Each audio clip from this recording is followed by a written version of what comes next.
Boa tarde, boa noite. Essa é uma sessão muito especial. Estamos celebrando os 45 anos do BIB. BIB para os mais antigos ou a revista BIB para os mais jovens.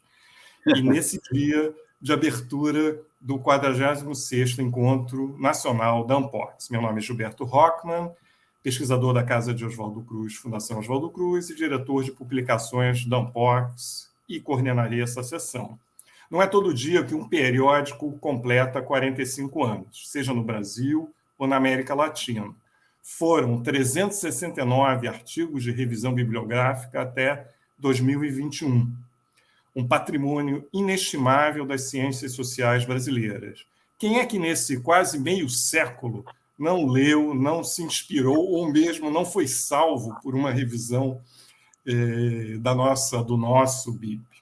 O Brasil mudou, as ciências sociais brasileiras mudaram, o periodismo científico se transformou radicalmente e eis que vivemos na era digital. Acompanhando todo esse processo, em 2022, a revista da Ampox deu um passo à frente e ousado e se repaginou em termos de forma e conteúdo. É sobre a história da BIB, sobre seu presente, sobre seu futuro e sobre o lugar das revisões bibliográficas, né, na nossa área, que convidamos para essa sessão competentes colegas e queridos amigos que dedicaram e se dedicam uma parte de suas carreiras acadêmicas à Ampox e à BIB. A Ampox agradece imensamente o trabalho de todos os editores que passaram pela BIB aqui nomeados.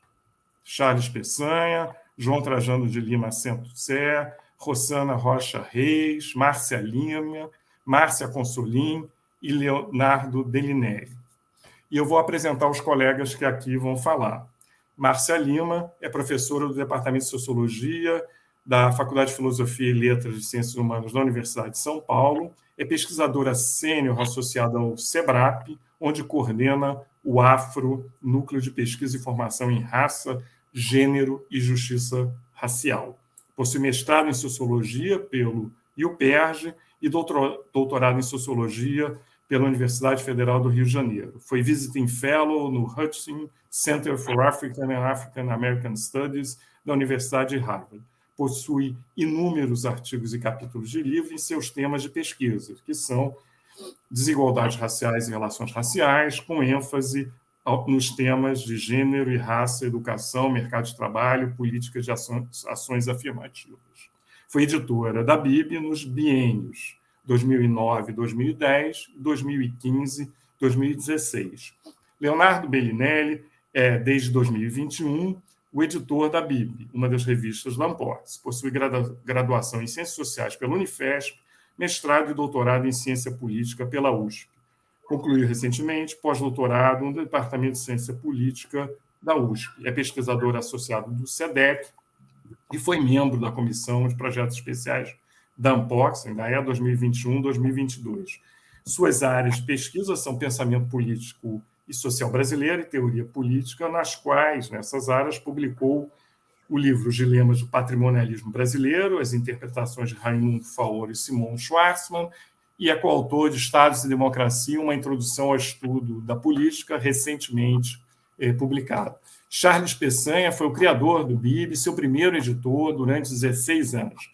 É professor associado ao FRJ, possui graduação em Ciências Sociais pela UF, mestrado em Ciência Política pelo UPERJ e doutorado em Ciência Política pela USP, com pós-doutorado na Universidade de Londres e na École de Haute Étude. Tem experiência na área de Ciência Política, com ênfase em Teoria Política e Estudos em Instituições. Charles é editor emérito de Dados, revista de Ciências Sociais, periódico pela qual foi editor durante quase 3 décadas. É impossível falar de periodismo científico no Brasil sem considerar a centralidade de Charles na construção e modernização dessa área. No recente número da BIB, já no seu formato completamente digital e novo, Charles nos brindou com um artigo sobre a sua trajetória e a da BIB, intitulado Antes que eu me esqueça, Memórias do editor do BIB. Então, agradeço a Márcia, a Leonardo e Charles pela presença, pela conversa, né? Também uma homenagem a partir de vocês, a todos os editores, né, do BIB, da BIB, durante esses 45 anos, né? A gente sabe a importância, né, da editoria científica no Brasil e quanto isso é central para as nossas ciências sociais, e convido a Márcia para falar um pouco exatamente sobre a sua experiência no NABIB, a gente decide aí como é que a gente vai falar, e também sobre, enfim, como pensar, né, o lugar de uma revista com esse desenho, né, nas nossas ciências sociais. Mais uma vez, obrigado, Márcia. Obrigada, Gilberto. Prazer enorme estar aqui com vocês, com o Charles, com o Leonardo. Falar da BIB, para mim, é muito especial, né? Eu acho que, para a gente que está na academia, que está formando pessoas, eu acho que, para mim, é a BIB, a revista BIB, não tem muito jeito, acho que cada um que vai falar de um jeito, mas eu queria falar de algumas coisas, primeiro um pouco da minha experiência, né, à frente da revista, pegando um pouco que foi como eu vivi essa experiência, né? Foram 2 momentos até que eu passei pela editoria da revista. Falar um pouco, né, dessa experiência do passado, mas também falar mais, eu acho, né, do lugar que eu vejo, a importância que eu vejo hoje a revista, considerando as transformações que a gente tem no mundo acadêmico, nos jovens que estão chegando na universidade, né, os desafios que eu acho que são muitos também. Então, vou falar menos assim, né, desse momento do passado, né, porque e acho que no momento que eu entrei, a primeira vez que eu entrei na BIB, a BIB sempre foi muito desafiador, né? Desafiador o trabalho com a BIB, muito por conta também da questão de recursos, né? A gente sempre vive essa tensão, né, de conseguir recursos, ter ou não recursos para tocar as revistas. Isso é uma questão de fundo, né, das revistas acadêmicas no Brasil. Depois, a questão da periodicidade também foi um desafio grande. Eu cheguei a trabalhei para ajustar a periodicidade, que estava um pouco atrasada, e isso demandou inventar, né, criar formas de fazer isso. Tá? A gente começou pensando muito a questão de ter dossiês, né? E o dossiê é sempre um dilema, né? Porque você fala, bem, eu faço dossiê no número, e a gente discutia muito isso, faz dossiê no número, mas depois não consegue para o outro. Mas o dossiê também era uma forma de ajudar os editores da revista, né? Porque você envolve outras pessoas nesse processo. E diante da Bíblia, assim, eu sempre tive muito pensar os desafios da atualização, né, mais nesse sentido de site e de acesso, que eu acho que uma coisa que eu sempre quis fazer na época, nas 2 vezes que eu estive à frente da revista, não consegui implementar, que era um sistema de busca, né, divulgar o site da BIB, que eu acho que também é uma coisa super importante. A gente tem textos muito... Acho que o Gustavo deve falar mais dessa coisa da história, mas eu queria falar um pouco de quando você se depara com esse acervo, né? Quando você está na condição de editor, a gente começa a mexer, né, um pouco no passado, nos artigos clássicos que foram produzidos, né, como revisão. Eu lembro que eu cheguei a olhar os números antigos, né, assim que eu assumi a revista, eu já conhecia, obviamente, vários textos, mas quando você está nessa condição, eu peguei lá na Unpox e fui olhando os números, né, mais antigos, e coisas muito importantes, muito clássicas, muito fundamentais, sobre temas, né? Eu acho que a BIM, ela não só ela sintetiza, né, uma bibliografia, mas como ela também, muitas das vezes, abre muitas portas de pesquisa, né?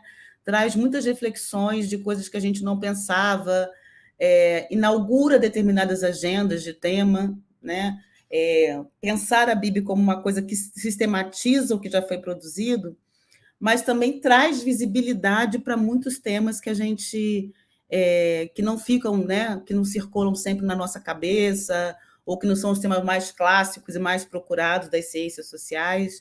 Isso foi uma coisa que me surpreendeu muito, né? Óbvio que sempre tem a gente que trabalha com editoria, né? Chegam umas coisas muito bizarras, muito engraçadas, muito nada a ver, né? Que o Desk Review mesmo resolve, mas ao mesmo tempo que de outras áreas, principalmente, né, pessoas assim, né, que viam a revista e que achavam que...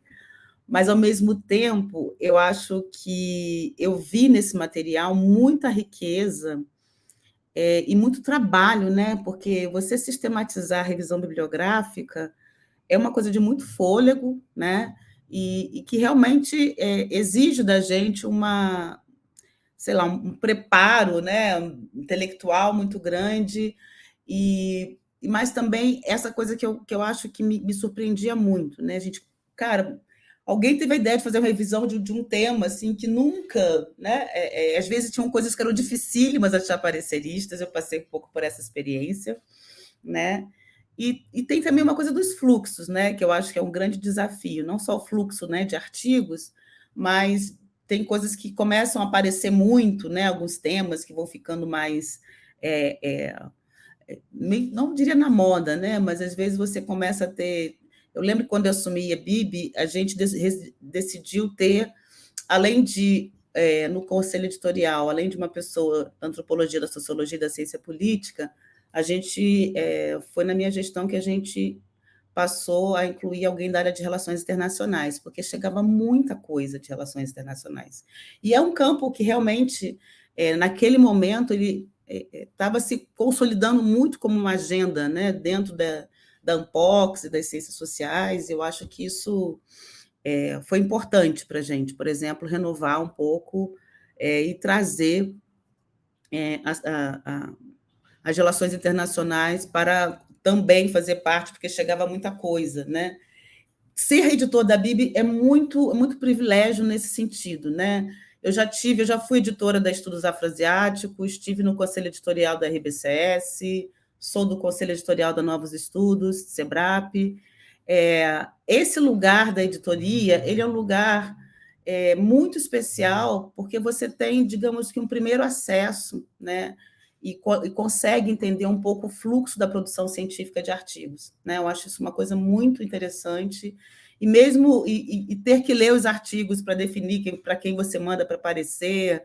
Eu aprendi muito mesmo durante o meu período na BIB. Foi um período muito importante para mim, para conhecer mais o ambiente acadêmico, conhecer mais as áreas de produção intelectual, ver muitas inovações intelectuais também, que eu acho em termos de agenda de pesquisa, né? Então, foram 2 momentos assim realmente muito felizes e muito gratificantes. Eu contei também com um conselho muito legal de apoio, assim, né, para trabalhar. Mas eu me lembro de ter entrado no momento que a gente estava precisando dar um gás, assim, né? De chegar e tentar propor coisas novas, que é uma coisa que eu adoro, inventar coisas novas, né? E foi uma experiência muito rica, muito satisfatória, né? O segundo ponto do que eu queria falar, né, eu acho que são dos desafios, né? A BIB é uma revista extremamente importante e que a gente continua sempre querendo divulgar mais e trazer mais a BIB para a sala de aula, por exemplo.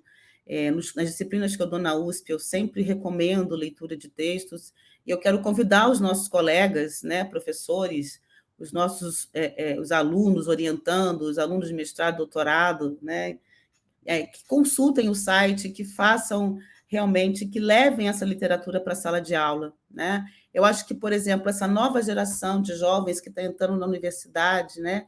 O que é sempre que a gente entra em sala, né? Tem muito uma coisa assim, o que é resenha, o que é revisão bibliográfica, né? Quando a gente dá aula para alunos que estão começando, né? Eu acho que é um material fantástico para usar em sala de aula, né? À medida também que a gente vai tendo um acúmulo muito grande de temas, a gente não vai conseguindo revisar tudo, né? Então, sei lá, pegar uma revisão bibliográfica da década de 90, é muito legal olhar para isso, né?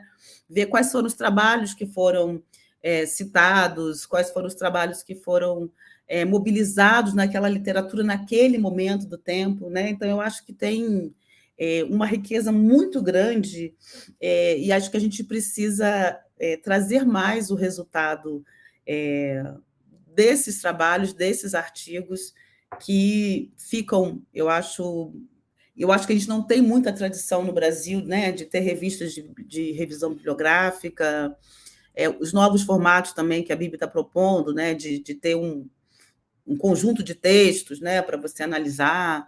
Eu acho que a gente tem aí uma possibilidade, né, de trazer, de pensar a Bíblia, né, justamente no momento em que a gente tem uma universidade mais diversa, mais inclusiva, e eu acho que a Bíblia pode ter um papel muito importante na formação dessa geração, da formação desses jovens. E eu acho que depende muito de nós, mais velhos, né, trazermos a Bíblia para a sala de aula, para os eventos, para as apresentações, para os nossos orientandos de mestrado, doutorado e de iniciação científica também, né, para conhecer a riqueza dessa revista, né? Eu acho que tem muitas coisas importantes, históricas.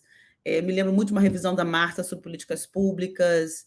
Tem uma da Márcia Contini, de muitos anos atrás, sobre o movimento negro, ações afirmativas também, teve uma mais recente que foi feita, e temas, né, que tem menos, né? Acho que tem uma coisa assim, de acessar textos, né? Que hoje em dia a gente tem muito mais facilidade, né, em acessar textos na internet, livros, periódicos, e não era assim, né? Eu acho que no passado isso também ela tinha esse lugar, né? Era uma coisa que facilitava, né, você mapear uma bibliografia, conhecer um determinado campo, né?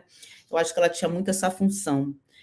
E uma outra função que eu acho interessante da gente pensar e conversar eu tenho uma certa preocupação, às vezes, como professora, de uma certa especialização muito precoce dos nossos alunos em alguns temas, né?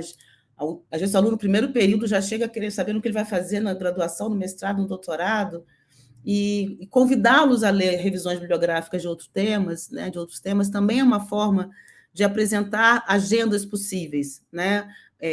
Abrir a cabeça dos jovens. Eu considero que a gente pode, a partir do que a gente tem construído, né, na Ampox, né, eu acho que a Ampox também passou recentemente, está passando por uma reestruturação bastante interessante, da própria visibilidade da produção do conhecimento científico, né?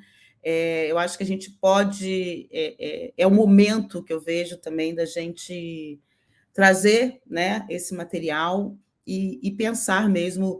Eu estava até pensando um pouco de fazer, de repente, né, de selecionar alguns textos mais antigos e republicar, pensar. A ideia dos dossiês, ela funcionou um tempo, ajudou bastante a gente na época que a gente estava com um problema de atraso, né, ajudou a gente a colocar a revista em dia, né? Eu acho que temos aí muitas coisas ainda que eu acho que a gente pode, aqui no começo dessa conversa, avançar, né? E pensar a Bíblia do futuro, né? 45 anos é muito tempo, é muito difícil, né? Para uma instituição como a Ampox, né? Com as dificuldades que a gente sabe que é uma associação científica, que a gente tenha uma revista que tenha uma trajetória, uma história. Então, ler a Bíblia é ler a história das ciências sociais no Brasil, conhecer os autores das ciências sociais, não apenas os que publicam na Bíblia, mas os que são citados, né? E eu acho que eu não vejo um campo mais fértil do que o momento atual da universidade brasileira para a gente realmente trazer, dar fôlego, né? Trazer, dar mais visibilidade ao que a Bíblia tem feito, né? Tá com um visual lindo. Parabenizar o Leonardo aí pela continuidade do trabalho. Agradecer muito a Ampox pela confiança de me deixar à frente da Bíblia durante esse período. Eu gosto muito de trabalho de edição de revistas, é um trabalho que me dá prazer de fazer, de conhecer uma produção fora da minha caixinha, né? Hoje em dia a gente fica muito preso, né, às nossas agendas de pesquisa. Infelizmente, sobra muito pouco tempo para uma leitura, né, de outras áreas. Então, para mim, é sempre um prazer enorme estar envolvida com revista científica, que é uma coisa que continua me arejando a cabeça, as ideias, uma formação constante, né? Uma formação constante para quem produz a revista, para quem prepara a revista. para quem lê a revista. Então, eu acho que é realmente um processo muito, muito rico. Charles, você, como sempre, né, quando eu fui editora da Estudos Afroasiáticos, você foi muito generoso comigo, né, nesse aprendizado da Estudos Afro. Me lembro de um congresso de editores da Associação Brasileira de Editores Científicos, lá na Praia Vermelha, e foi uma experiência muito legal, né? Eu era muito nova, muito novinha, e estar no meio daqueles editores científicos, assim, para mim foi sensacional.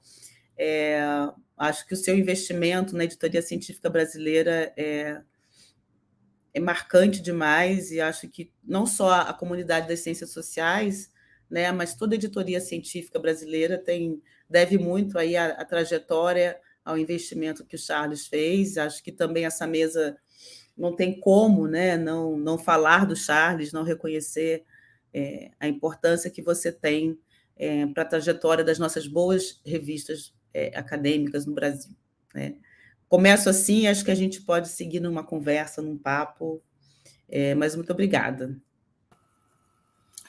Obrigado, Márcia. Você levantou algumas questões importantes. Enfim, até é possível hoje fazer uma revisão extensiva como era, né, como aquelas primeiras sobre sindicalismo, né, estratificação. Então, esse é um desafio. O outro é o tema da especialização. Acho que você levantou um ponto importante, né, dada, né, o tipo de aluno que a gente começa, que já vem muito, né, muito fechado. Talvez a gente tenha que ser, vamos dizer, contra-hegemônico desse sentido, né, de funcionar como elemento, olha, o que são os temas já feitos, né, você abre na revisão, e como você tem falado, né, eu te ouvi há umas 2 semanas atrás, né, quer dizer, essa universidade que é nova também, né, a gente está falando de renovação da BIB, mas ela também, a universidade é outra, né, nesse processo. Então, você também pode, e eu acho que você colocou uma pauta importante para a gente conversar, quer dizer, qual o lugar, né, desse periódico, da sua proposta de revisões para, né, uma Na audiência, formação mesmo dessa na geração, né? formação dos alunos que vêm numa diversidade completamente diferente daquela que, vamos dizer, nos 20 primeiros anos, ou mesmo 30 anos iniciais da Bíblia. Eu acho que o Leonardo vai apresentar, a gente fez esse levantamento um dia, se a gente vai ter para publicar detalhadamente dos temas, e a gente vai vendo, né, os temas, né, no final dos anos 70, que tem a ver com redemocratização, né, e vão mudando, né, ao longo do tempo, tem a ver também exatamente com as demandas e questões da sociedade brasileira que foram mudando, ou novas questões foram colocadas, que é um ponto interessante, né, se você pensar, como você tem razão, a ideia de a Bíblia como parte, né, de certa maneira, ela conta a história das ciências sociais, das agendas que foram sendo colocadas. Então, te agradeço e vou chamar o Leonardo aqui, que é enfim, que aceitou o desafio, né, de fazer essa transição a partir de 2021, né, mas que efetivamente agora começa, né, a apresentar os resultados de um projeto, né, que já havia sido colocado, mas que ele foi sendo reformado na medida que o Leonardo também foi vendo, né, os desafios. Então, agradeço, Leonardo, e passo a palavra. Bom, em primeiro lugar, eu gostaria de saudar, né, os meus colegas de mesa, os professores Charles Peçanha, Márcia Lima e Gilberto Rockman, tão importantes para que chegássemos até aqui. Nesse dia em que celebramos e refletimos sobre o legado e o futuro da BIB, né, e a sua relação com as ciências sociais brasileiras, contar com a presença deles é muito estimulante. Bom, como atual editor da BIB, eu quero apresentar a vocês o caminho percorrido para chegarmos ao atual projeto editorial da revista, né, para depois, no segundo momento, apresentá-lo mais propriamente. Com isso, eu espero divulgar um novo projeto editorial, como, mais amplamente, pensar elementos que nos possibilitem refletir sobre o papel que um periódico dedicado à revisão bibliográfica pode ter nos dias de hoje. Dito isso, é inevitável que façamos alguns contrastes com o período em que a BIB se consolidou no nosso meio intelectual. É justamente por aí que eu gostaria de começar, destacando, é claro, né, a característica única que a BIB possui na flora dos periódicos científicos das ciências humanas no Brasil. Eu vou partir aqui da história da sua formação, brilhantemente retomada no depoimento que o Charles deu a mim e ao Gilberto e que está publicado no número 97 da revista. Quem não leu, leia, porque é imperdível. Bom, a BIB originou-se de um projeto editorial audacioso e nada óbvio. Tratava-se de estimular a produção de balanços bibliográficos típicos das ciências naturais em um contexto de ciências humanas. Além disso, a tentativa foi feita em contexto de formação do campo científico das ciências sociais do país. Desse ponto de vista, a novidade editorial representada pela revista enfrentava duas dificuldades. A primeira, claro, a falta de uma rotina editorial que a permitisse ir adiante sem solavanco, e a outra, também esperada, que dizia respeito à precariedade da circulação de informações e notícias acadêmicas, que a BIB ambicionava combater. O sucesso foi completo. Ancorada na expertise do Charles e dos editores subsequentes, a BIB difundiu os achados e reflexões dos então doutorandos e jovens doutores informados pelo que havia de mais recente na produção bibliográfica nacional e estrangeira. Não é à toa que, como a própria Márcia destacou com muita propriedade, que muitos dos balanços da BIB ultrapassaram o papel de balanços bibliográficos e tornaram-se, por assim dizer, textos fundadores de temas e questões de pesquisa. Nesse sentido, portanto, a BIB teve um papel central na construção nacional de vínculos entre pesquisas, aspecto que é essencial para a formação do que nós chamamos de uma comunidade científica. Sinal disso, aliás, é a sua importância na formação de gerações de graduandos e pós-graduandos das ciências sociais brasileiras. Com isso tudo, quero dizer que a BIB contribuiu de forma decisiva para a nacionalização da comunidade científica das ciências sociais, como também na educação, na introdução de recém-ingressantes nos campos de pesquisa de seus interesses. Né? O primeiro procedimento de pesquisa de muitas pessoas, né, de muitos pesquisadores destacados, foi olhar os números da BIB para ver o que havia sido publicado a respeito do tema que lhe interessava. Poucos periódicos podem se gabar desse feito. Agora, no entanto, o momento histórico é outro. As ciências sociais brasileiras, bem ou mal, se consolidaram. E a partir do século XXI, do início do século XXI, expandiram-se para regiões e grupos sociais até então inassistidos por políticas públicas de ensino superior.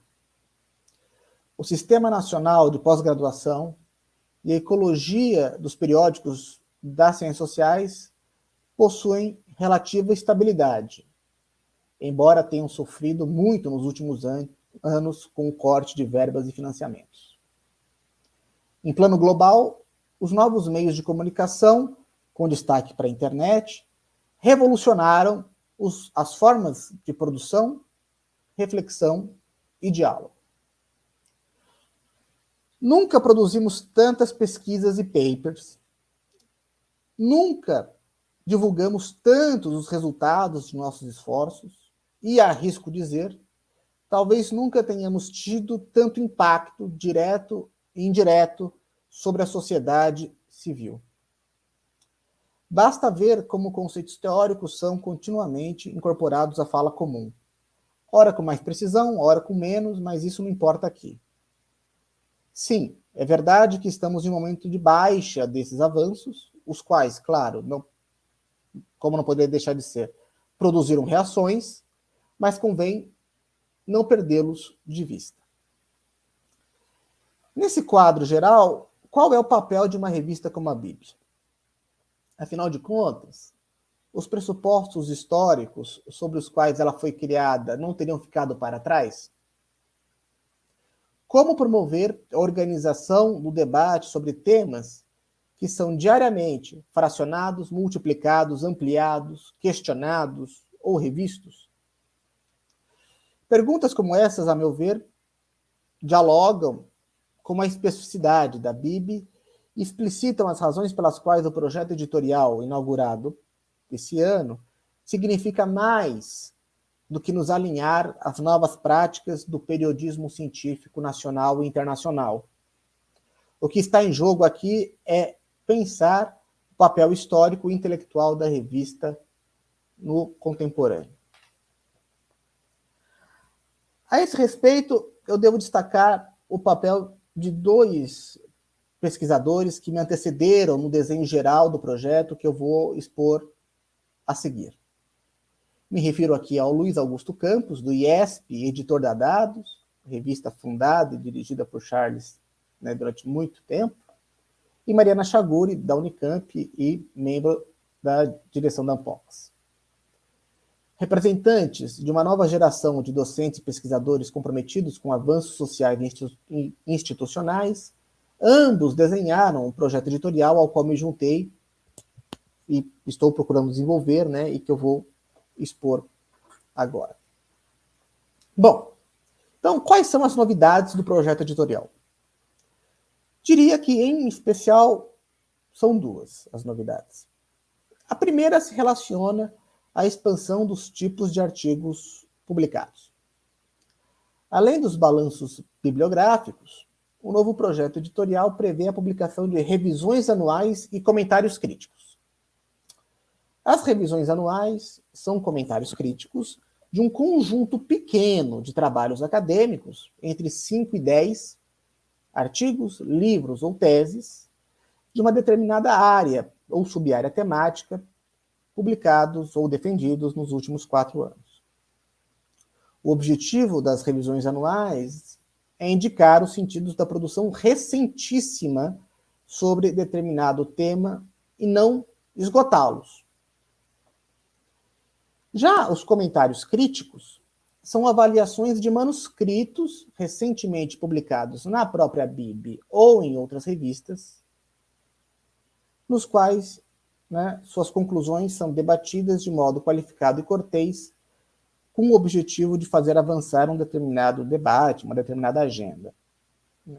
E como não poderia deixar de ser, os autores dos textos comentados terão oportunidade de responder às observações do comentador. Então, essa é a primeira novidade, a publicação de novos formatos de artigos científicos. A segunda novidade se relaciona aos balanços bibliográficos. De saída, assinalo que eles se tornaram menores. Bom, alguém poderia dizer que há aí uma contradição, Afinal de contas, se eu disse que nunca publicamos tanto, como reduzir o tamanho dos balanços bibliográficos? Bom, para responder essa pergunta, eu destaco 2 aspectos. O primeiro tem a ver com a disponibilização de novas ferramentas qualitativas e quantitativas que permitem uma seleção mais rápida e qualificada do material a ser examinado. Com isso, eu não quero sugerir que a Bíblia estimule o uso acrítico de softwares como formas de realização de balanços. Ao contrário, o novo projeto editorial estimula, quando conveniente, o uso de tais ferramentas como uma estratégia para o exame dos tópicos mais relevantes do assunto em balanço. Não se abre mão da ideia de que a elaboração do autor, da autora, é aspecto essencial para um bom balanço bibliográfico. Afinal de contas, é justamente o raciocínio que pensa, propõe e justifica recortes, classificações e categorias que empresta relevância e densidade intelectual à reflexão proposta no balanço bibliográfico. Em suma, estamos aqui falando da objetividade, sempre com aspas, das ciências sociais na acepção conferida por Max Weber. Outro fator que eu queria destacar, ainda falando dos balanços bibliográficos, está na ênfase de materiais publicados há 10 anos, a contar da data de submissão do manuscrito. É claro que sempre há uma margem de manobra, de modo que esse escopo temporal não deve ser tomado como uma camisa de força, caso contrário seria algo arbitrário. O mais relevante a se ter em mente é que é preciso recortar temporalmente os trabalhos em exame. Afinal de contas, se todo balanço tivesse que remontar as bases fundamentais do tema em questão, se tornariam cada vez maiores e, no limite, impossíveis de serem feitos. Bom, espero ter deixado indicado que o novo projeto editorial da BIB prevê uma revista ágil, cujas publicações sejam capazes de fornecer orientações qualificadas sobre os caminhos tomados por pesquisadores e pesquisadoras dos campos examinados. Com isso, a BIB espera continuar a contribuir para a formação de pesquisadoras e pesquisadores e para o diálogo qualificado entre pares, fornecendo nortes para as ciências sociais do país, como tão bem realizou o projeto editorial fundador.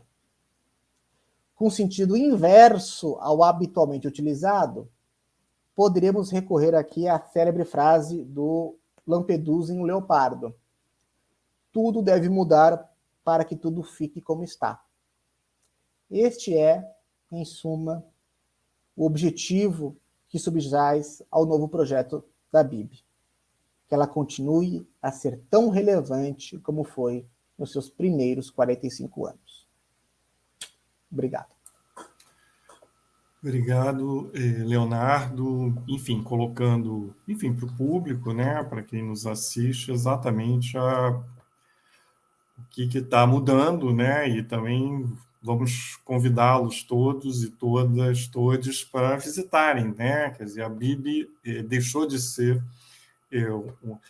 emular o formato de papel mesmo quando estava digitalizado para ser uma revista completamente nova, graças, né, ao projeto original e ao trabalho do Leonardo, inclusive com novos temas, novas questões, retorno a artigos que foram publicados, enfim, há mais de 30 anos, né? E mesmo a capacidade de abrir, por exemplo, futuramente incorporar outras mídias em forma de revisão, né? Podemos ter filmes, música, né? Que áreas, enfim, que as ciências sociais têm trabalhado, né? Quer dizer, com o mundo visual, que possam, enfim, permite esses formatos. Então, eu acho que é super importante, né? E também a disponibilização, né, Leonardo, de todo o acervo, agora no formato digital, pelo menos de uma forma de busca mais fácil, né? Então, mais uma vez, a gente convida os que estão nos assistindo a visitarem, terem ideias, lerem e divulgarem e proporem também, né, revisões. Então, vamos passar, então, a palavra para o Charles Peçanha, a quem eu agradeço, né, mais uma vez estar aqui. É sempre bom ouvir Charles Peçanha. A palavra é sua, Charles. Estão me ouvindo bem? Bom, meus amigos, boa tarde. Já está sendo uma tarde linda com essas duas apresentações. A Márcia fazendo boas referências do período que ela pegou, que ela foi editora do BIB. O Leonardo chamando atenção para modificações importantíssimas para a revista se manter atualizada e útil. Eu queria agradecer o convite, primeiro para a entrevista, que ficou muito bonita, a revista está linda, o BIB está lindo. A entrevista com Gilberto e com o Leonardo. Foi uma tarde muito agradável e depois os ajustes que nós fizemos na publicação. Muito bom, foi uma experiência muito boa, muito emotiva. E também agradecer a participação da mesa, junto com Márcia Lima, né? Ex-editora e, conforme eu falei, dileta ex-aluna. Antes de comentar, de falar um pouco sobre essas modificações, sobre o que o Márcia falou, eu fiz algumas anotações sobre... Fiquei pensando desde ontem nessa mesa. Eu não sabia se eu seria entrevistado, se eu falaria, etc. Então fiz algumas coisas para eu pensar, algumas coisas que eu pensei a respeito da leitura do BIB. Em primeiro lugar, pensei um pouco na minha geração. Eu sou de uma geração interessante, uma geração que institucionalizou as ciências sociais. Uma geração que tem hoje entre 70 e mais de 80 anos, não é verdade? É uma geração que está saindo de cena. Uns ainda permanecem trabalhando, embora às vezes residualmente, como eu, sou professor de uma pós-graduação e editor emérito da Dados, mas sou aposentado. Outros por questões de saúde, e ainda alguns que já não estão mais entre nós, como muitos citados na minha entrevista. É interessante que eu faça uma referência elogiosa, positiva para Eunice Duran, e ela morreu, não? Entre a publicação da entrevista, é possível que ela tenha visto, e logo depois ela faleceu. Ali tem várias pessoas que são citadas naquela entrevista, que já faleceram, e várias também que estão aposentadas. É efetivamente uma geração que foi responsável pela institucionalização das ciências sociais no país. Coube essa geração criar e expandir a pós-graduação, criar e revigorar associações, revistas e outras formas de solidariedade que permitiram essa capacidade institucional que as ciências sociais têm hoje. É interessante que nem as áreas ricas se institucionaram tão bem quanto a nossa. Muito interessante isso. A área de economia, eu sou muito próximo deles agora, porque a minha pós-graduação de Políticas Públicas e Desenvolvimento é dentro do Instituto de Economia, não é uma área tão associativa quanto a nossa, como a Ampox é. Já até comentaram isso comigo, dentro do Instituto de Economia da UFRJ. Chama a atenção, inclusive, que essas coisas foram feitas começaram a ser feitas dentro de uma atmosfera de arbítrio. As principais instituições das ciências sociais são cinquentenárias ou quase. Foram criadas em pleno regime autoritário. Constituíram-se, a meu ver, em uma resposta intelectual das ciências sociais ao regime autoritário. Uma bela resposta intelectual. Vamos conhecer esse país, vamos estudar esse país, vamos criar instituições para entender esse país. Foi uma espécie de alerta. E a criação da Ampox é algo muito importante. A criação da Ampox, para quem, como eu, assistiu à Assembleia de Fundação, na sala hoje chamada Olavo Brasil de Lima Júnior no UPERJ, né? Fernando Henrique Cardoso botando o papel na mão depois do conchavo e colocando a primeira diretoria, dando conhecimento da primeira diretoria, foi algo muito importante para mim, né? Eu me lembro que até eu ir para o pós-doutorado em Londres, em 2002, eu tinha participado de todos os encontros da Unbox, menos do segundo, que foi um encontro. O segundo encontro foi eu participei do primeiro e do terceiro, mas o segundo foi uma crise, e essa crise foi resolvida só entre as diretorias lá e o RAS, que foi lá na USP esse encontro. Então, foi um período muito importante, que é um período que precisa ser gravado, né? É um período que a gente precisa fazer uma memória dele. Eu chamo a atenção no BIB, no artigo, na entrevista, para algo muito interessante. Por que nas primeiras diretorias das ciências sociais não são nas universidades públicas? É porque as pessoas tinham medo de sediar a Unbox numa universidade pública. Então, a primeira Unbox universidade pública foi no IFIX, que, curiosamente, também foi a primeira Unbox que a secretária executiva foi uma mulher, né? Foi a Alice Rangel de Paiva Abreu. Antes, a Unbox ficou 3 gestões no IUPERJ, quatro gestões no IUPERJ, 2 com Olavo, 2 com Renato Bosch. Depois ficou 1 ou 2 gestões no SEDEC, com Sérgio Miceli, e também no IDESP, desculpa, e no SEDEC com aquele Regis, que foi o secretário executivo que era do SEDEC.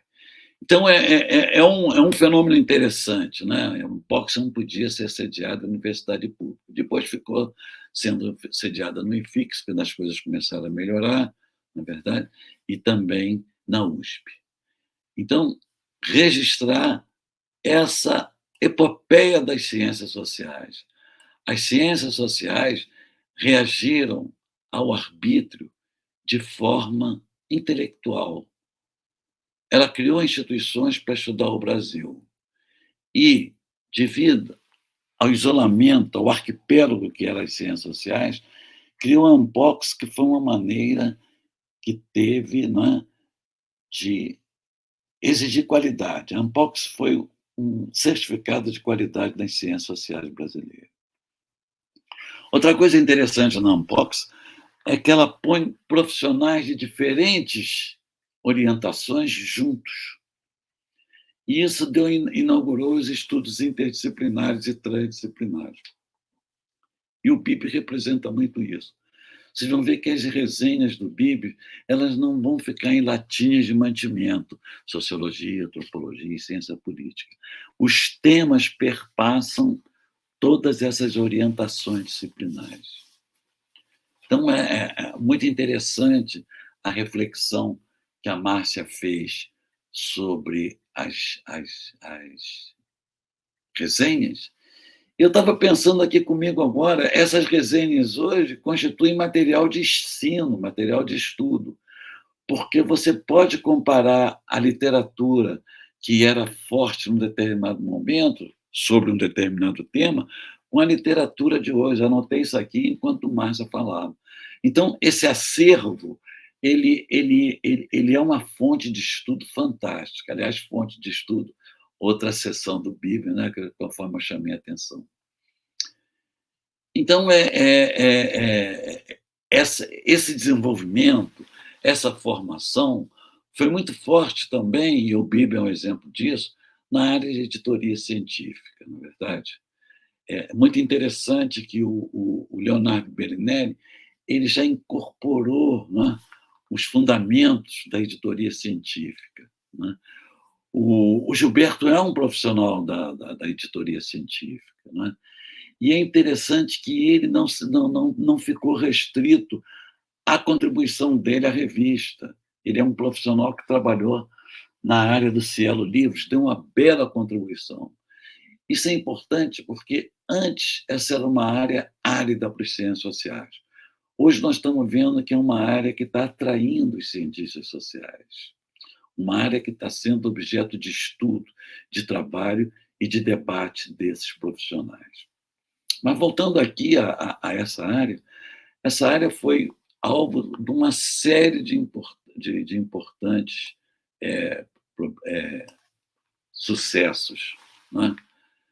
E uma das singularidades dessa área, que nós conseguimos de maneira associativa, foram os programas de auxílio, de apoio, de fomento às publicações científicas e os programas também de avaliação. Então, nós temos programas de avaliação da FAPESP, nós temos programas de avaliação no CNPq, na CAPES, mas nós temos, fundamentalmente, um histórico de financiamento que, lamentavelmente, vem sendo negligenciado nos últimos anos. O financiamento público a instituições de pesquisa é uma singularidade, é uma especificidade da ciência brasileira. O programa da FINEP, o programa CNPq e o programa de algumas FAAPs, principalmente da FAPESP, que é praticamente quem sustenta o Cielo, são programas que distinguem o Brasil dos outros países, não apenas dos países sul-americanos, mas dos países europeus também. Então, no momento, as revistas estão passando por um problema de financiamento e nós temos de esperar aí que essa situação mude para que essa situação tenha uma solução de continuidade, né? Eu estou acompanhando de perto o problema da Dados e de outras revistas que estão sem recursos para manter a obrigatoriedade que a CAPES e o CNPq obrigam a revista que é manter a periodicidade, o Cielo também. Então, é preciso que as autoridades públicas coloquem os recursos de maneira mais perene. A perenização de recursos é fundamental para uma revista manter a periodicidade. E eu chamo a atenção também para o Cielo. O Cielo é o verdadeiro responsável pela democratização da pesquisa produzida no país. O Cielo introduziu o acesso aberto e agora tem um novo desafio, a ciência aberta. O Belinelli chamou a atenção aí de dois colegas, um deles é o atual editor da Dado, Luiz Augusto, que é uma autoridade nessa área de ciência aberta, né? Eu, inclusive, o convidei para dar uma palestra lá no Instituto de Economia daqui a 2 semanas, exatamente, depois eu posso passar esse site para vocês, exatamente sobre esse problema. É uma discussão muito boa, nós estamos no limiar de uma nova era da produção científica, né? Da divulgação científica com a ciência aberta. Então, é bom, né? É bom que a gente esteja aberto a essas coisas. Então, não sei se eu terminei direito de falar dessa singularidade, é preciso, voltando um pouco, que as instituições de fomento à pesquisa tenham mais responsabilidade, maior responsabilidade no fornecimento dos recursos aprovados. As revistas não são vendidas, as revistas são de acesso aberto. Mesmo as revistas de grandes sociedades precisam desse acesso. E lembrar, né, do problema da nossa ciência hoje. As ciências sociais, como as ciências em geral, elas vivem de controles, de avaliações. O que é a CAPES, se não uma grande agência de controle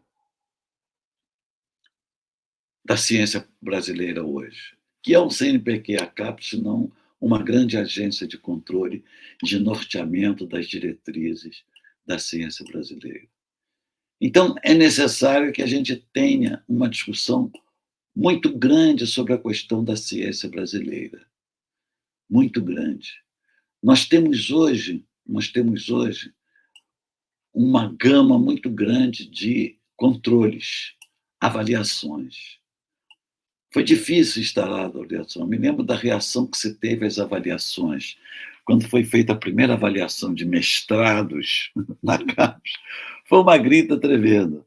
Mas hoje nós temos avaliações de tudo. Avaliação da graduação, avaliação da pós-graduação, avaliação das revistas, avaliação das universidades, né? Tem uma pesquisadora do Cielo que tem um trabalho importantíssimo sobre esse ranqueamento, essa classificação da universidade.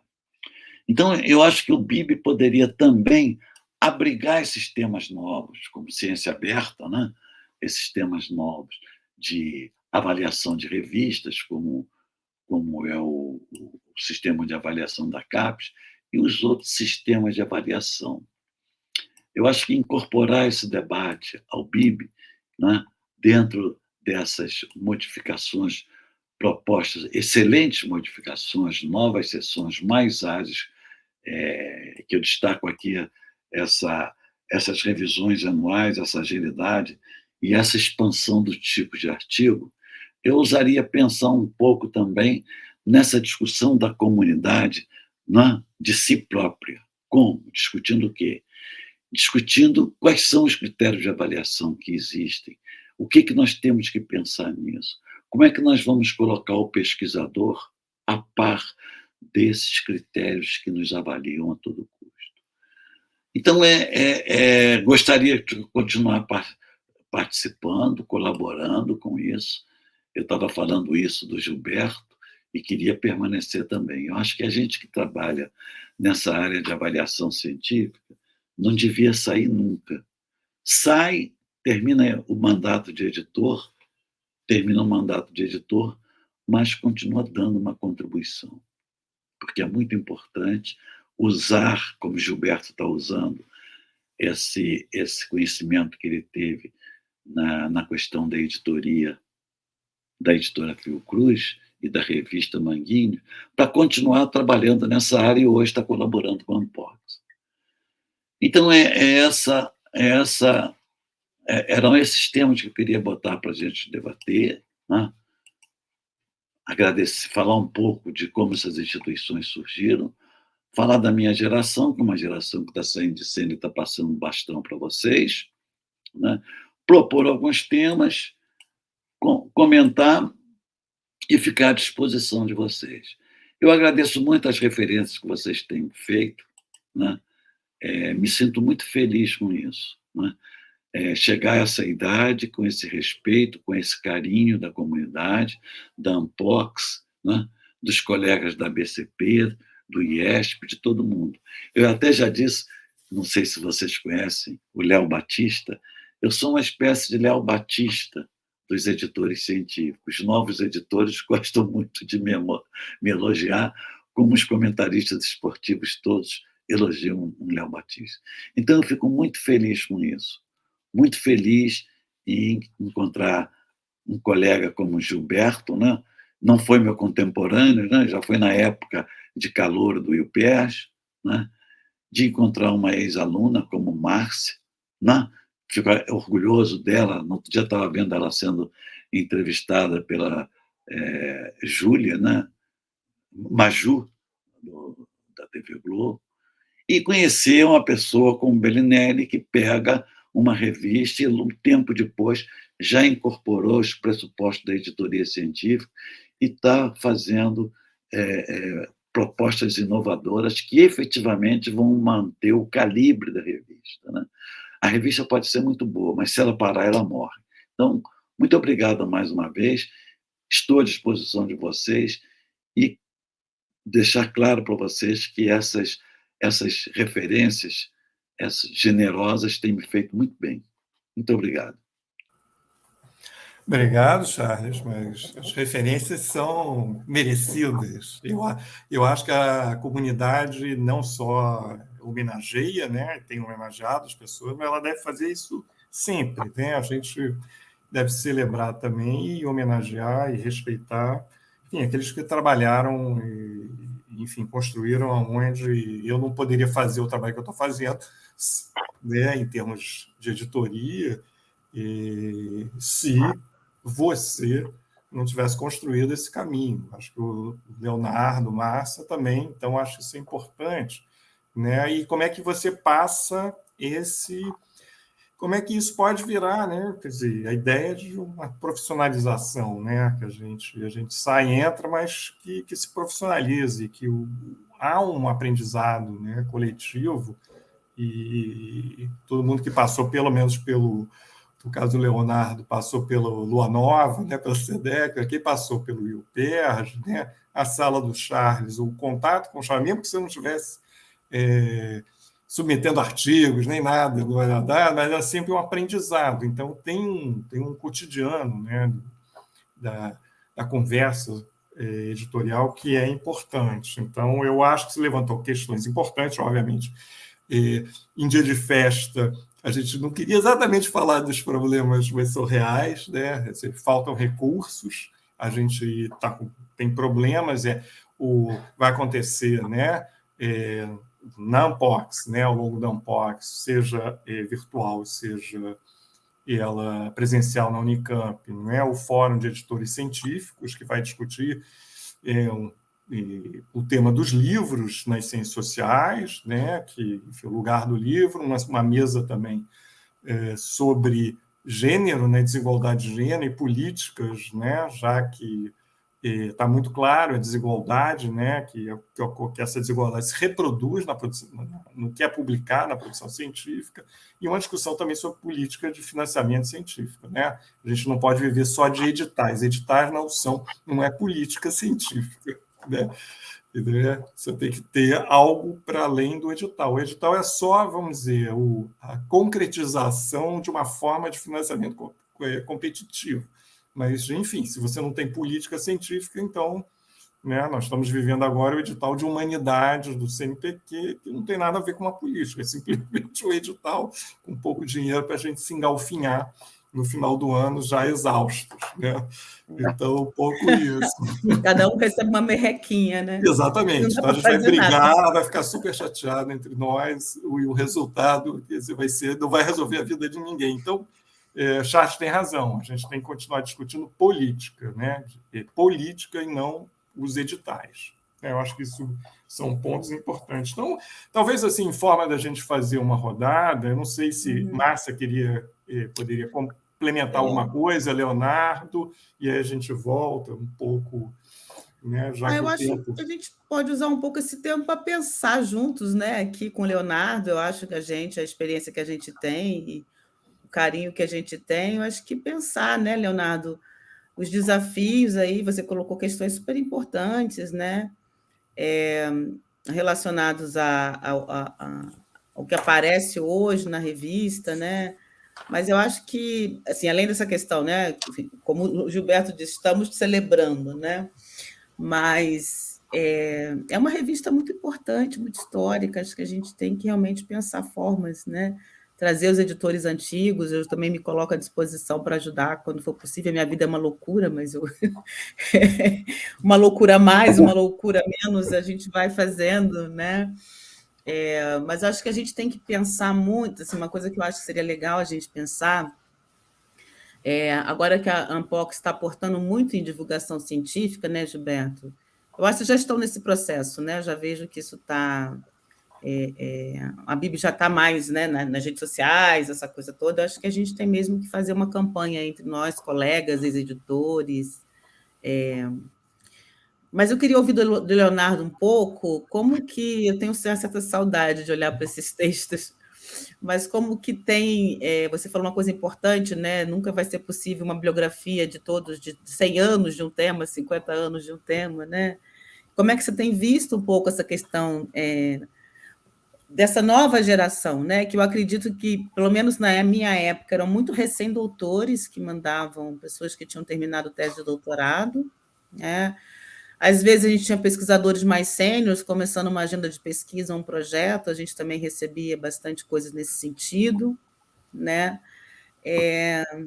E um pouco dos temas, né? Que eu acho que a gente tem hoje, por exemplo, né? Acho que a questão racial ganha uma evidência no debate acadêmico muito grande, em virtude de todas as coisas que aconteceram, né? Não somente pelas ações afirmativas, mas também pela questão do racismo na sociedade brasileira, que ganhou uma evidência enorme, né? Desde George Floyd nos Estados Unidos, que virou uma...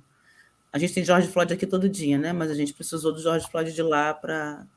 Então, a questão da violência, né? Ao mesmo tempo, a agenda do conservadorismo, eu tenho visto muitos estudos, né, diante desse cenário dos últimos 4 anos, em pensar a questão da agenda do conservadorismo, né? Sociedade civil também muito mexida com todo esse processo. Eu acho que a gente tem muitas questões, e eu acho que tem uma coisa que é muito importante que eu quero reforçar, que é como que a gente recebe essa nova geração na universidade, porque, embora eu tenha destacado a questão da diversidade racial e econômica da universidade, eu acho que está para além disso, né? Esses jovens de 17, 18 anos têm uma outra formação em termos de leitura, né? Não é somente uma questão socioeconômica e racial que está mudando, né? É uma mudança geracional e de maturidade mesmo. Eu estou muito impressionada com a juventude da sala de aula, ao mesmo tempo muito empolgada, muito aguerrida. Então, eu acho que o material que a Bibi produz ele pode ser muito, muito interessante, muito sedutor mesmo para conhecer campos de pesquisa, né? Eu acho que é isso que eu apostaria muito nessa linha, né? O que você conhece sobre um tema, o que você gostaria, o que já se escreveu sobre isso, né? Eu acho que seria muito, muito interessante a gente ir por esse ponto, né? Uma coisa que a Bibi sempre fez, né? Que é o papel dela na academia, mas, ao mesmo tempo, a gente está diante de novos desafios, digamos, de formação intelectual, né? Eu sempre me pergunto muito isso. Assim, eu olho para os meus professores, para os meus orientadores, né? E bem, o que é formar alguém hoje, né? É muito diferente por muitos motivos, né?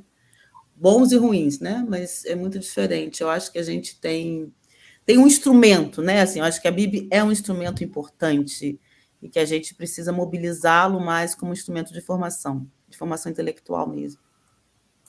Eu queria só também aproveitar já e também fazer um comentário, mas também uma série de perguntas, já que a gente está nessa conversa, para o Leonardo e para o Charles. E primeiro, quer dizer, a gente sabe que a revisão não é valorizada, por exemplo, na academia, né? E, assim, a gente sabe que para pedir resenhas simples de livros já é um inferno, né? Quer dizer, ninguém valoriza porque simplesmente ele não é considerado um produto, né? Vamos dizer, de primeira linha na produção científica dos cientistas, né? Por outro lado, as revisões são muito importantes, como a gente está dizendo. Então, eu acho que também tem um papel da Bibi, né? E pensando aqui para ouvir o Leonardo e o Charles, exatamente na revalorização, que eu acho que também pode ser, principalmente, o que Márcio comentou também, por conta da mudança geracional, né, que isso possa ser algo valorizado, faz parte, né, do métier, né, você fazer resenhas e revisões. Então, tem um lugar aí importante, né, para a gente trabalhar. E o segundo ponto, que eu acho que, adiantando, que a Márcia levantou, mas eu estava na minha cabeça, realmente, a questão da comunicação científica, já que é central, né, hoje, quer dizer, também, quer dizer, como pensar a Bibi, né, como também um canal, né, vamos dizer, pedagógico, educativo e de comunicação em ciência, né? E aí as pessoas estão fazendo. E hoje é muito, vamos dizer, multidisciplinar, né? Quer dizer, esses processos vamos dizer, de tradução, de comunicação, até pela via do jornalismo científico, quer dizer, que são temas novos, né? Então, talvez pensar, né, o que é uma prática que deveria ser regular, por exemplo, da resenha, fazer eventualmente, a cada 2 anos, uma boa resenha de um livro. Isso é prática no mundo acadêmico internacional. Enfim, os editores te mandam, enfim, perguntam se você quer, você faz. São resenhas mais curtas. A revisão também, né, por conta da Covid, inclusive, né, Leonardo? Quer dizer, a ideia de revisão sistemática do conhecimento para dar respostas, né, ficou muito em voga nessa discussão. E eu acho que as ciências sociais também podem, né, ter revisões sistemáticas para ação, né, diante de de questões candentes, né, da sociedade brasileira. Então, eu queria um pouco ouvir também a gente pensar nisso. Bom, eu me sinto privilegiadíssimo. Ganhar o reforço do Charles e da Márcia numa tacada só assim, uma vitória completa, né? Então, eu vou escrever para vocês em breve, vocês me aguardem, né? Bom, gente, assim, acho que vocês colocaram questões assim fundamentais, né? E quando eu falo fundamentais, eu estou falando de fundamentos mesmo, né? Quer dizer, uma amplitude que ao mesmo tempo, claro, dialoga inteiramente com o cotidiano da edição da Bib, né? Eu vou tentar aqui então fazer umas reflexões para a gente ir conversando, né?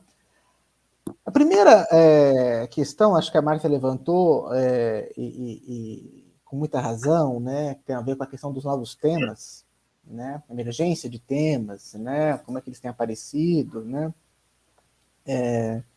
Eu diria que eles acabam confirmando um pouco a sua hipótese, que você levantou na sua fala, né, a respeito da capacidade da Bib servir como uma espécie de sismógrafo das ciências sociais. Né? Se a gente olha hoje as submissões, né, por exemplo, o último número, né, que é o primeiro desse novo projeto, 97, né, o que a gente vai encontrar ali? Questão ambiental, ciências sociais e meio ambiente. Muito bom. Né, políticas educacionais, uma reflexão sobre as pesquisas sobre o Enem, né, quer dizer, que foi uma política, né, essencial, né, nesse processo de expansão do ensino superior, né. Vai sair agora, em breve, um artigo sobre a produção da ciência política a respeito da Covid-19. Ótimo. Né, quer dizer, então, enfim, realmente a gente percebe que a Bib tem essa vocação, né, e que ao mesmo tempo é um trabalho muito exigente, né? Porque eu imagino o trabalho desses autores para sistematizar, por exemplo, a reflexão sobre a Covid-19 e a ciência política. Né? Deve ter sido um trabalho assim realmente grande, né? Uma equipe. Direitos humanos, também, no último número. Né? Enfim. Isso, sem dúvida nenhuma, mostra que as ciências sociais, né, estão vivíssimas, apesar dos ataques sofridos, e que a Bib e os demais periódicos resistem. Né? Um segundo tema, né, que eu acho que é da maior relevância, acho que e aí eles são associados, né, um pouco esse papel pedagógico, no melhor sentido da palavra, né, quer dizer, porque às vezes a gente acaba diminuindo, né, por oposição à produção de topo, né, da ciência, né, a produção de caráter mais pedagógico às vezes é diminuída, e isso é um erro, na minha avaliação, gravíssimo, né, porque é pela base que a gente começa aí, né, a formar pesquisadores, né. Esse papel pedagógico e a divulgação científica, né, que as coisas estão juntas hoje, né, quer dizer, no mundo das redes sociais, né, das lives e tudo mais. Bom, o que a gente pode, né, fazer, né, para lidar com isso? Né? Acho que esse é um grande desafio. Né? Nesse aspecto, eu devo dizer aqui que o novo projeto editorial está aberto a mudanças e incorporações. Né? O Gilberto, por exemplo, mencionou o papel, por exemplo, né, de produções visuais, né, fotografias, vídeos, documentários, né? Eu acho que a gente tem que pensar realmente como que a gente incorpora isso, né, na produção científica, né, na Bib, ampliar os diálogos, as redes. Agora, isso tem uma dificuldade, que é a nossa dificuldade básica, que é a questão do financiamento, né? Porque isso é mais trabalho, né, para quem está cuidando da revista, né? Talvez pensar alguém dedicado né, a esse, exclusivamente a esse papel, né? Eu lembro que na Unpox passada, agora me esqueci, acho que é Vinícius, que cuida de uma revista de antropologia, trouxe uma reflexão muito interessante, né, a esse respeito, né? E eu acho que nós temos realmente que ampliar, né, essa divulgação. A gente está tentando, né, divulgando, né, nas redes os artigos que saem, né, mas acho que ampliar é fundamental, é fundamental. Deixa eu ver. Uma outra coisa que eu acho que essa é uma questão interessante, que eu tenho até conversado com o Gilberto, vira e mexe eu escrevo para o Gilberto, peço um socorro para ele, né, para trocar ideias, que tem a ver com a, digamos assim, com a mudança cultural envolvida na redação científica.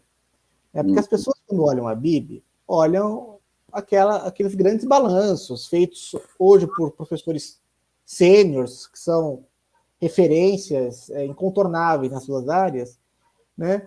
E acabam, por bons motivos, portanto, né, querendo reproduzir essa forma de produzir balanços, né? E aí, esse processo de implantação do novo projeto editorial tem sido também uma tentativa de ir negociando essa mudança, né? Que hoje a gente produz de outra forma, escreve de outra forma, né? Quer dizer, porque se produz, se organiza de outra forma, né?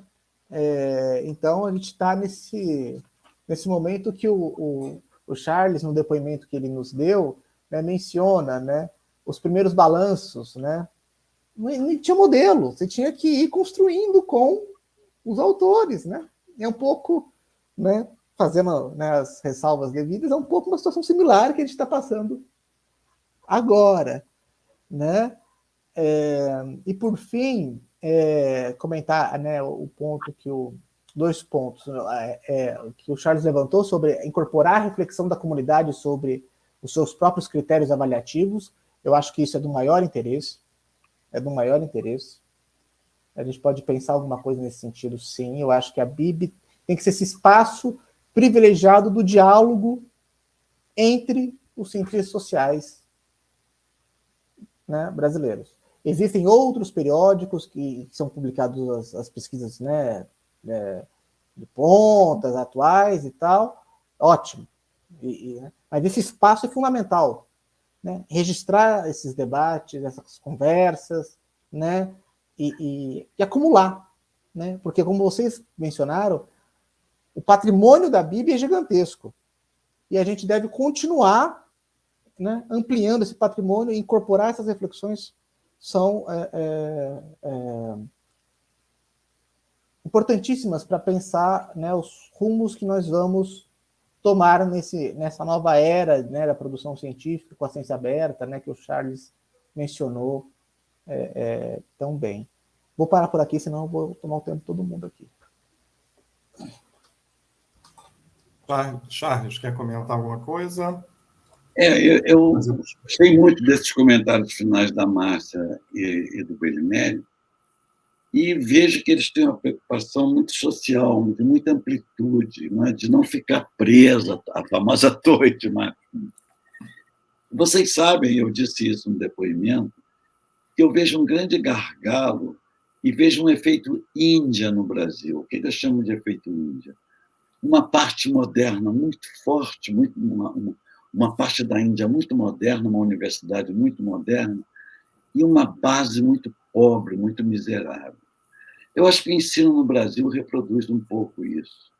Nós temos uma pós-graduação muito moderna e temos um ensino médio muito deficiente. Os livros de ensino médio são livros fraquinhos, fraquinhos, fraquinhos. É claro que é a exceção dos colégios mais ricos, não é?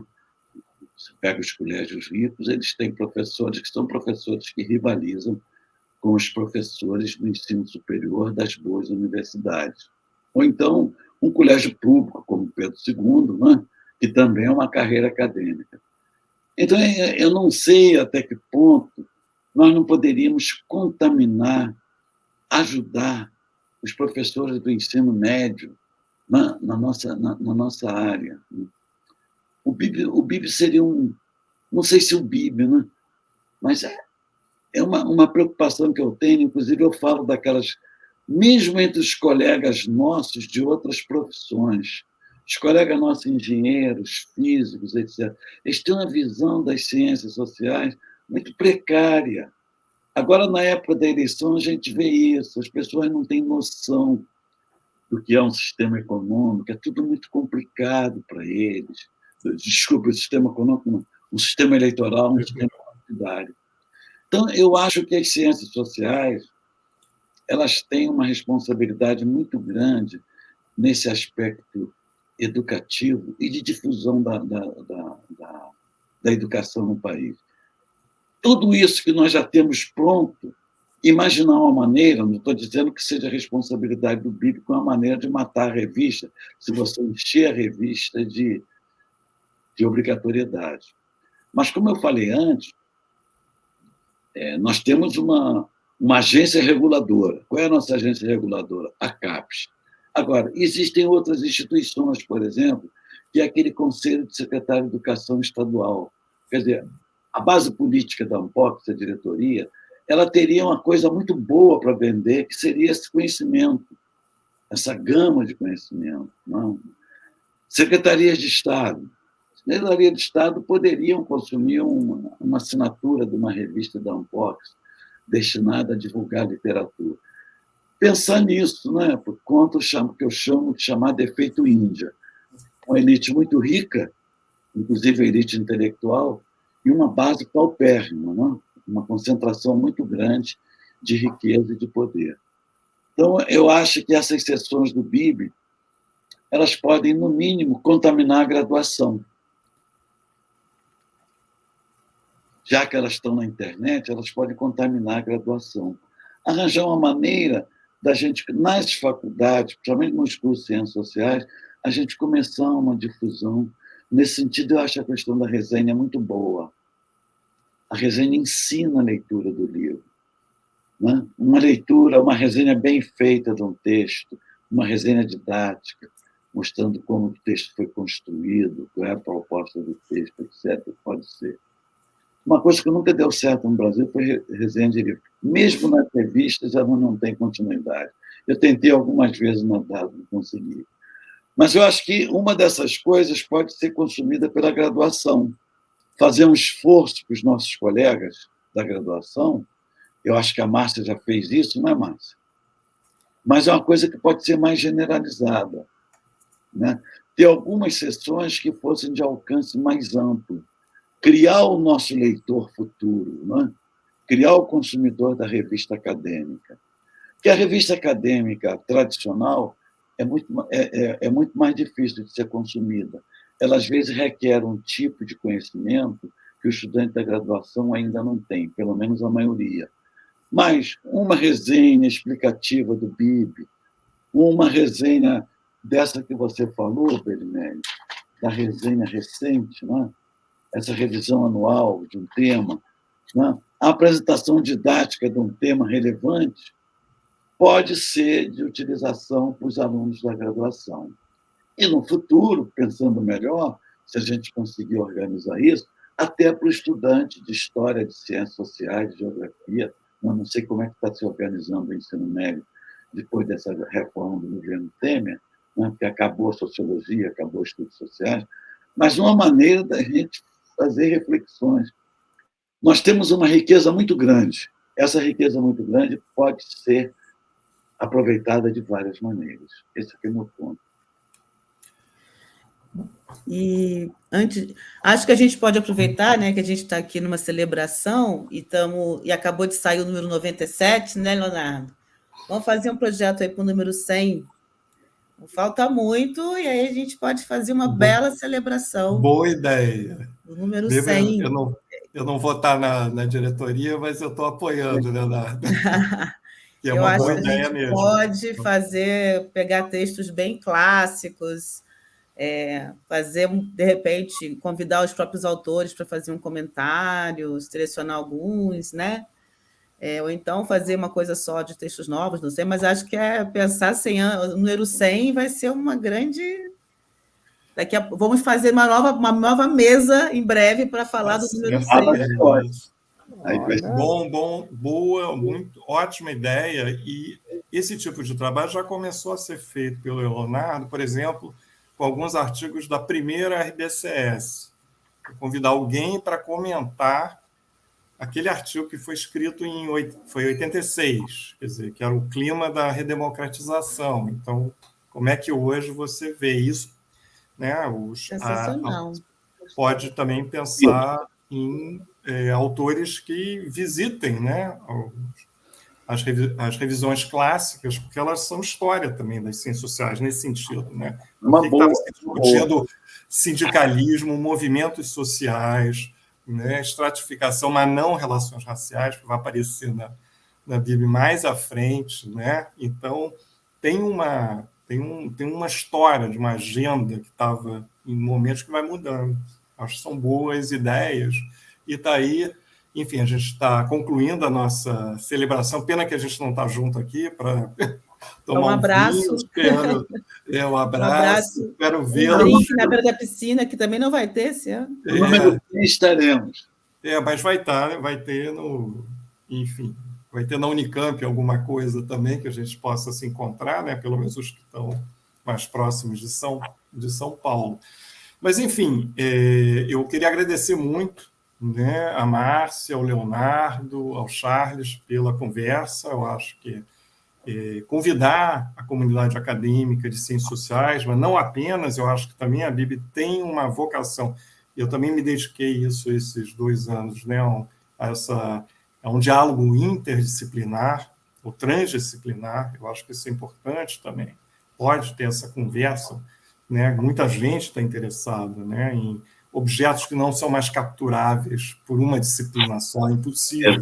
Exato. O ambiente é mas, enfim, muitos outros, né? Então, eles não são mais capturáveis e talvez isso possa ser uma agenda, mas a gente poder, né, pensar o futuro e apoiar, né, nesse sentido. Eu acho que Leonardo conta aí com essa base de editores, de colegas, de tocar a BIB agora rumo aos 50 anos, né? Vamos ter também, né, o cinquentenário da BIB para a gente celebrar. Vai ser ótimo. Então, agradeço mais uma vez, agradeço a quem está nos ouvindo e vai nos ouvir no YouTube da Unpox, e também vai lá na página da Unpox e dá uma clicada na BIB e comece também a navegar na nova revista. Tá? Ótimo, vou divulgar. Muito obrigado. Muito obrigada pelo convite. Obrigado, gente. Salve a vida longa, BIB. Vida longa. Vida longa.